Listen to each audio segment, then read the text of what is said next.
Little Duck on the Moon. This is a story about a rainbow and hope. It was a wild and windy morning. Little Duck wanted to go out to look for her breakfast, but she didn't like the wind one bit.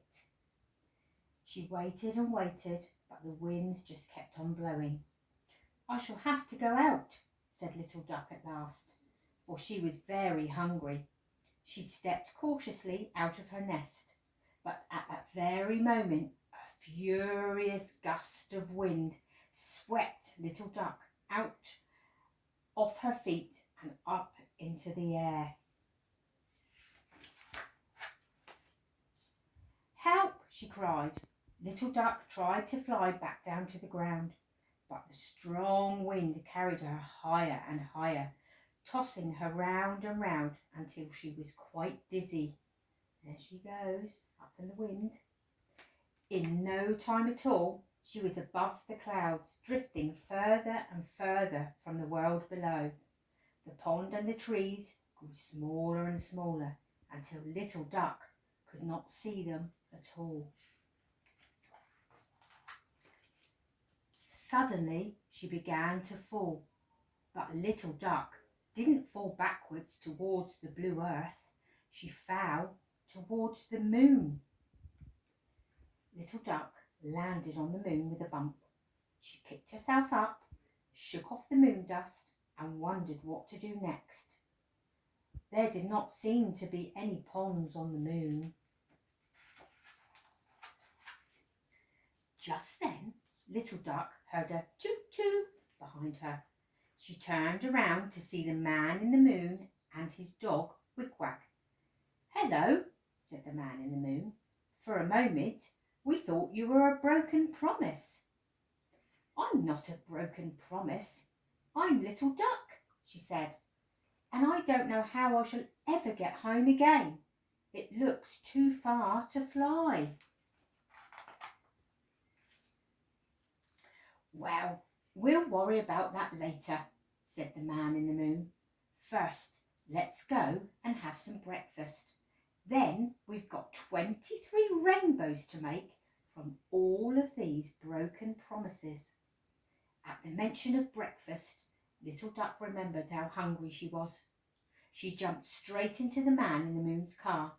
The back of the car was full of broken promises, soft and shiny and all different colours. "Where do the broken promises come from?" she asked. "From the blue earth," explained Wig-Wag. "That's where I'm from too," said Little Duck. When they got home, the man in the moon made breakfast. "There, toast and honey, what could be better?" he said, putting a plate in front of Little Duck. "Thank you," said Little Duck politely, but the toast was too hard for her to eat, so she just licked off the honey. When the man in the moon wasn't looking, Little Duck slipped a slice of toast under her wing, as she didn't want to offend him. "Goodness, have you finished already?" said the man in the moon, and he gave Little Duck another slice of toast. She slipped that discreetly under her other wing. After breakfast, Wig-Wag and the man in the moon set to work making rainbows, stitching the broken promises together with fine thread. "What are the rainbows for?" asked Little Duck. "They are for the blue earth," explained Wig-Wag, "so that there will be hope in the world." Wig-Wag and the man in the moon worked hard, and at last the rainbows were finished. Wig-Wag tied on the labels. "I know," exclaimed the man in the moon. "We'll send you back home on a rainbow." "We'll need an extra one," said Wig-Wag, "and we've no more broken promises." "Then we'll go and find some more," said the man in the moon. "Little Duck, be sure to look out for the squeakies while we are gone. Otherwise, they'll sneak in and snatch all the rainbows."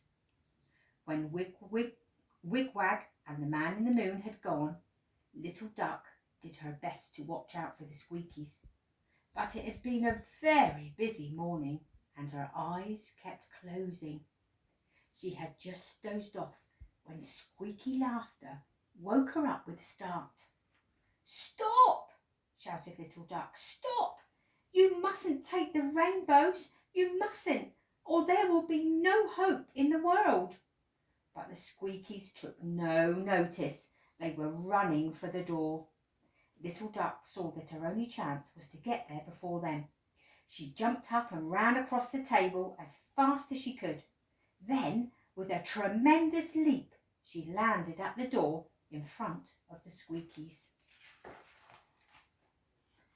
"Stop!" shouted Little Duck, spreading out her wings to bar the way.